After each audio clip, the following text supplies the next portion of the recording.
Hello everyone, welcome back to my channel. तो आज की वीडियो में हम अपना एक न्यू सब्जेक्ट स्टार्ट करने वाले हैं जिसका नाम है न्यूट्रिशन एंड डाइटिक्स।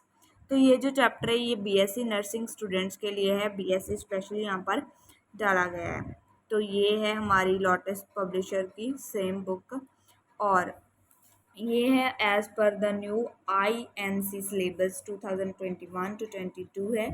और यस, इसके साथ ही साथ मैं आपको बता दूं ये जो सब्जेक्ट है ये आता है न्यू हमारे सेकंड सेमेस्टर में। जो हमारा सेकंड सेमेस्टर है नर्सिंग फाउंडेशन बोल रही हूँ, बीएससी नर्सिंग का सेकंड सेमेस्टर में ये सब्जेक्ट आता है। तो ये हम बुक स्टार्ट करने वाले हैं। अगर आपको फुल डिटेल चाहिए बुक के बारे में तो आप कमेंट कर सकते हैं। तो वीडियो को स्टार्ट करते हैं हमारी न्यू बुक से। तो मैं आपको बता दूं ये जो बुक है इसमें 17-14 चैप्टर दिए गए हैं।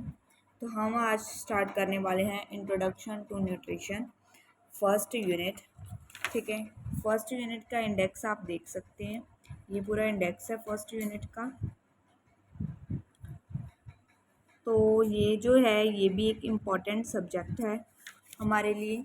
ठीक है, और ये है हमारा फुली फर्स्ट यूनिट। स्क्रीनशॉट ले सकते हैं आप। ये सभी टॉपिक हैं। पहले तो इम्पॉर्टेंट डेफिनेशंस आती हैं फर्स्ट यूनिट में, देन ये स्टार्ट होता है आगे। और देखते हैं इसमें हम सभी ये भी कवर करने वाले हैं। ठीक है, ये हमारा 14th यूनिट जो कि लास्ट यूनिट है। ठीक है, उसके बाद कुछ हमारे पास MCQ इम्पॉर्टेंट क्वेश्चन दिए गए हैं। तो स्टार्ट करते हैं इंट्रोडक्शन टू न्यूट्रिशन। ठीक है, तो ये हम कवर करेंगे word to word, line to line discuss कर कर। तो ये जो चैप्टर है ये इसकी इंट्रोडक्शन है फर्स्ट। उसके बाद कुछ डेफिनेशंस आती हैं। डेफिनेशंस आपको एग्जैक्ट ऐसे ही करनी है, अच्छे से आपको सीखनी होगी। ठीक है, तो ये बहुत जो इम्पोर्टेंट डेफिनेशन है जो पूरे आपको ये यूनिट में और ये बुक में देखने को मिलेंगी। ठीक है, तो इंट्रोडक्शन स्टार्ट करते हैं। Food is the basic need for sustaining life. Food क्या है? एक बेसिक नीड है हमारी, एक बेसिक ज़रूरत क्या है? फूड। ठीक है, सस्टेनिंग लाइफ की रहने के लिए, जीने के लिए हमको क्या चाहिए? Food. So knowledge about type of food which we consume become very essential. तो इसीलिए हमें नॉलेज होनी चाहिए कि हम कौन सी टाइप का फूड खा रहे हैं। टाइप ऑफ फूड के बारे में नॉलेज होनी चाहिए जो हम खा रहे हैं, विच वी कंज्यूम, उसके बारे में नॉलेज होगी तो अच्छा रहेगा। ठीक है, nutrition is that branch of science which deal with the study of various nutrients. Nutrition क्या है? न्यूट्रिशन साइंस की एक ऐसी ब्रांच है जिसमें हम क्या पढ़ते हैं, जिसमें हम स्टडी करते हैं न्यूट्रिएंट्स के बारे में। न्यूट्रिएंट्स बोल दो या फिर बोल दो कंपोनेंट्स ऑफ फूड के बारे में। फूड में कौन कौन से कंपोनेंट हैं which we ingest, digest, body utilize them. It also study affect and role of each nutrient and their deficiency disease. और इसमें और हम क्या स्टडी करते हैं, उसका क्या इफेक्ट रहता है जो हम न्यूट्रिएंट्स खा रहे हैं, उसका रोल क्या है हमारी लाइफ में जो हम न्यूट्रिएंट्स ले रहे हैं, और अगर हम वो न्यूट्रिएंट्स ना लें तो उसके साथ हमें कौन सी डिसीज़ हो सकती है अगर हम ना लें वो nutrients. Now a day nutrition play a major role in tackling health problem. अभी मॉडर्न टाइम में देखा जाए तो न्यूट्रिशन एक ऐसा सब्जेक्ट, एक ऐसा टॉपिक है जो बहुत ज़्यादा रोल प्ले करता है, मेजर रोल प्ले करता है किसी भी प्रॉब्लम को सॉल्व करने के लिए। अगर किसी भी प्रॉब्लम को सॉल्व करना है, टैकल करना है, तो हम क्या कर सकते हैं? न्यूट्रिशन को पढ़ेंगे। ठीक है, उसके बाद है therapeutic nutrition is specialized branch of science which study various therapeutic modification required in curing underlying diseased condition by bringing modification in our diet and dietary habit. तो थेराप्यूटिक न्यूट्रिशन क्या है? एक स्पेशलाइज्ड ब्रांच है science की। Therapeutic nutrition मतलब किसी भी आपको डिसीज़ को हील करना है, प्रॉब्लम को हील करना है, तो उसके लिए आप कौन सी न्यूट्रिशन लेते हैं? न्यूट्रिएंट्स लेते हैं, थेराप्यूटिक न्यूट्रिशन। ठीक है, वो एक ऐसी ब्रांच है साइंस की जो डील करती है, स्टडी करती है वेरियस टाइप के थेराप्यूटिक मॉडिफिकेशन।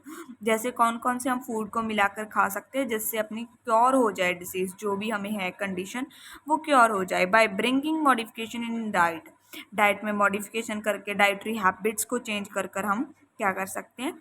अपनी प्रॉब्लम को ठीक कर सकते हैं। Study of nutrition has become very important with the present scenario because with changing lifestyle various metabolic disorders like diabetes, cardiovascular disease, renal disorder, etc. Etcetera are multiplying in number.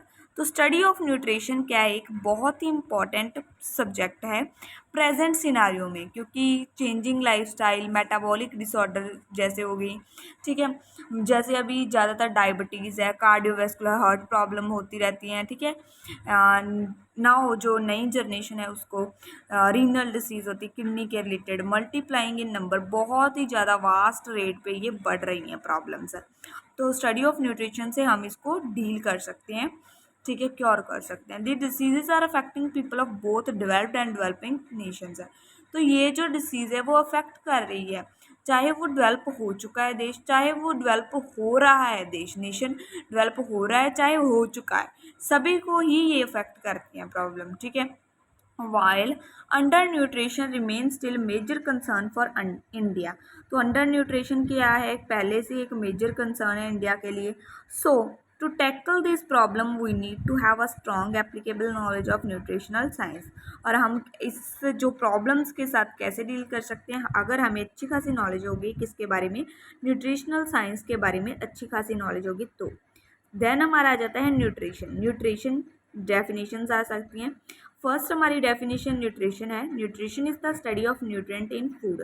Nutrition में हम क्या पढ़ते हैं कि food में कौन कौन से न्यूट्रिएंट्स पाए जाते हैं, how the body use them, how the body use them, हमारी बॉडी उन न्यूट्रिएंट्स को कैसे यूज़ करती है, and the relationship between diet, health, disease.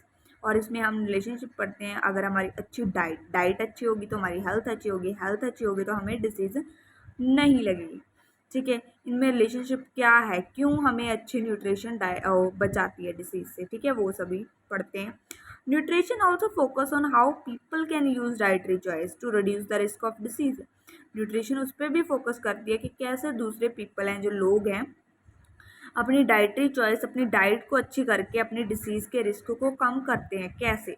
What happen if person has too much or too little amount of nutrient. और क्या होता है अगर पर्सन बहुत ज़्यादा न्यूट्रिएंट्स ले ले और या फिर बहुत ही ज़्यादा कम न्यूट्रिएंट्स ले, तो क्या होता है, उसकी बॉडी पे क्या इम्पैक्ट पड़ता है, हाउ एलर्जीज वर्क, एलर्जी कैसे होती है, ठीक है, वो सब चीज़ें हम न्यूट्रिशन में कवर करते हैं। उसके बाद हमारी आ जाती है health, according to WHO, world health organization. अगर हम वर्ल्ड हेल्थ ऑर्गेनाइजेशन के अकॉर्डिंग देखें तो it is the state of complete physical, mental and social wellbeing. तो ये क्या है, हेल्थ एक कंप्लीट स्टेट है, फिजिकली भी हमें हेल्थी होना है, मेंटली भी, साइकोलॉजिकली भी हमें हेल्थी होना है, सोशली वेलबींग मतलब सोसाइटी में अच्छे रिलेशनशिप बना के सोसाइटी में भी हमने हेल्थी रहना है, not merely the absence of disease और इन्फॉर्मेटिव, ठीक है। इसमें क्या होता है, एब्सेंस ऑफ डिसीज होती है, ठीक है, अच्छे हेल्दी वेल्दी लाइफस्टाइल होता है, हेल्थ उसको बोलते हैं। Dietetics, it is defined as specialized branch which deal with the practical application of principle of nutrition, ठीक है। ये भी एक क्या है, एक स्पेशलाइज्ड ब्रांच है डायटिक्स, ठीक है, जो किसके साथ डील करती है, प्रैक्टिकल एप्लीकेशन, प्रैक्टिकली, ठीक है, रियल लाइफ में हम इसे कैसे यूज़ कर सकते हैं, ये न्यूट्रिशन को, applicable of the principal of nutrition, जो न्यूट्रिशन में प्रिंसिपल पढ़ते हैं वो कैसे रियल लाइफ में एप्लीकेबल हो सकते हैं, in relation to individual physiological and pathophysiological needs. और क्या इसका रिलेशन है, जो बंदा है उसकी फिजिकल हेल्थ को और पैथोफिजियोलॉजिकल उसके डिसीज फिजिकल हेल्थ को लेकर, ठीक है। उसके बाद न्यूट्रिएंट्स आ जाते हैं। न्यूट्रिएंट्स क्या होते हैं, nutrients are those food constituents, nutrient वो फूड कंपोनेंट होते हैं which must be supplied to human body in suitable amount, जो क्या होते हैं, बहुत ही ज़्यादा मस्ट होते हैं, ज़रूरी होते हैं, मस्ट बी सप्लाई किए जाते हैं ह्यूमन बॉडी को इन अ सूटेबल अमाउंट, एक सूटेबल अमाउंट में, ना ज़्यादा ना कम, ठीक है। They are essential for, nutrients क्यों हमारे लिए ज़रूरी है, ग्रोथ के लिए ज़रूरी है, मेंटेनेंस के लिए ज़रूरी है, फंक्शन के लिए ज़रूरी है, और रिप्रोडक्शन के लिए भी ज़रूरी है हमारे न्यूट्रिएंट्स, ठीक है। द एक्सेस और deficiency of the nutrient may lead to poor health. अगर हमारे पास एक्सेस में न्यूट्रिएंट्स हो जाएं या फिर डेफिशिएंसी में न्यूट्रिएंट्स हो जाएं तो उसके साथ हमारी हेल्थ क्या होती है, पुअर हो सकती है। वेरियस न्यूट्रिएंट्स आर, न्यूट्रिएंट्स जैसे कार्बोहाइड्रेट्स हो सकते हैं, प्रोटीन हो सकते हैं, फैट्स हो सकते हैं, विटामिन्स हो सकते हैं, मिनरल्स हो सकते हैं, एंड फाइबर्स भी हो सकते हैं। उसके बाद हमारी आ जाती है न्यूट्रिशनल स्टेटस। न्यूट्रिशनल स्टेटस क्या होता है, it is defined as the health status, ये एक हेल्थ स्टेटस होता है ऑफ एन इंडिविजुअल का, एक बंदे का, एक आदमी का, ठीक है, एक इंसान का हेल्थ स्टेटस होता है which is influenced by type of food. और ये कैसे हेल्थ स्टेटस इन्फ्लुएंस होता है, कैसे बनता है कि उसके फूड की चॉइसेस को लेकर, फूड टाइप ऑफ फूड कौन सा है, which individual is consuming and also depend upon medical history. जो कि क्या इंडिविजुअल कंज्यूम कर रहा है उसकी मेडिकल हिस्ट्री पे डिपेंड करता है। उसके बाद डेफिनेशन माल न्यूट्रिशन की आ जाती है। Malnutrition is defined as pathophysiological state which result from deficiency or excess of one more essential nutrients. Malnutrition क्या होती है, एक पैथोलॉजिकल स्टेट होती है जिसमें क्या होता है, ये क्यों होती है माल न्यूट्रिशन, जहाँ तो हम क्या करते हैं डेफिशिएंसी, बहुत ही कम न्यूट्रिएंट्स लेते हैं, और या फिर हम क्या करते हैं बहुत ही एक्सेस में न्यूट्रिएंट्स लेते हैं, तो हमें माल न्यूट्रिशन को सामना करना पड़ता है। उसके बाद हमारा आ जाता है मैक्रोन्यूट्रिएंट्स। मैक्रोन्यूट्रिएंट्स क्या होते हैं, component required by body in excess amount. वो कंपोनेंट जो हमारी बॉडी को एक्सेस में चाहिए, एक्सेस में क्या होता है बहुत बड़े लेवल पे चाहिए, form the bulk of food is term as macro. वो जो हमारी बॉडी को एक्सेस में चाहिए और बल्क में चाहिए तो उसको हम बोलते हैं मैक्रोन्यूट्रिएंट, जैसे प्रोटीन, फैट, कार्बोहाइड्रेट्स, वो सभी। उसके बाद micronutrients, the component required by the body in small amount. वो कंपोनेंट जो बॉडी को स्मॉल अमाउंट में चाहिए उसे हम मैक्रोन्यूट्रिएंट्स बोलते हैं, माइक्रोन्यूट्रिएंट्स सॉरी बोलते हैं उसे। जैसे हो गए विटामिन, मिनरल, ये कम अमाउंट में चाहिए। They do not supply energy, क्योंकि ये हमें एनर्जी नहीं देते, ये कम अमाउंट में चाहिए, ठीक है। But play important role in regulation of, जो मेटाबॉलिक एक्टिविटी है उसको रेगुलेट करने में इसका इंपॉर्टेंट रोल है, बट एनर्जी देने में इसका रोल नहीं है, इसीलिए कम अमाउंट में। उसके बाद एनर्जी क्या होती है, energy is defined as the capacity to do work. Energy क्या है, capacity, capacity to do work, हम कितना काम कर सकते हैं, हमारी कैपेसिटी क्या है काम करने की, वो हमारी एनर्जी, जितनी ज़्यादा एनर्जी होगी उतनी ज़्यादा कैपेसिटी होगी हमारे पास काम करने के लिए। It is required for proper body function and growth. अगर हमें अच्छी खासी एनर्जी होगी तो प्रॉपर बॉडी फंक्शन होगा और ग्रोथ भी अच्छी होगी। उसके बाद किलो कैलोरीज, किलो कैलोरीज क्या होती हैं, kilo calorie is the amount of heat required to raise temperature of 1 litre of water. 1 litre water के को ठीक है कितनी हीट चाहिए उसके टेम्परेचर को राइज करने के, उसके टेम्परेचर को बढ़ाने के लिए हमें कितनी हीट चाहिए 1 लीटर के, तो बाय 1 डिग्री सेल्सियस, तो उसे हम किलो कैलोरी बोलते हैं। उसके बाद हमारा रहता है metabolism. It is the sum of total building up and breaking down reaction going to inside the body. कितनी हमारे बिल्डिंग अप मतलब एनाबॉलिज्म हो रहा है, कितना हमारे ब्रेक डाउन रिएक्शन हो रही है मतलब कैटाबॉलिज्म हो रहा है, जो भी इनसाइड द बॉडी चल रहा है उसे हम क्या बोलते हैं मेटाबॉलिज्म। उसके बाद metabolic rate, the rate in which energy stored in fuel molecule is related from the body as a heat, ठीक है, वो ऐसा रेट जिसमें एनर्जी स्टोर रहती है इन अ फ्यूल मॉलिक्यूल में, ठीक है। उसके बाद BMR, basal metabolic rate, the rate in which energy is used by organism at complete rest. Rest में हम कितनी एनर्जी यूज करते हैं, measured in human by heat given off per unit time, कितनी हीट हमें रिलीज करते हैं। Expressed as calorie से भी एक्सप्रेस होता है रेस्ट में कितनी कैलोरी रिलीज हो रही है। पर किलोग्राम ऑफ बॉडी वेट, ठीक है, square metre of the body surface, कितना हमारा square metre body surface release कर रहा है उस पर डिपेंड है। BMR वो होता है।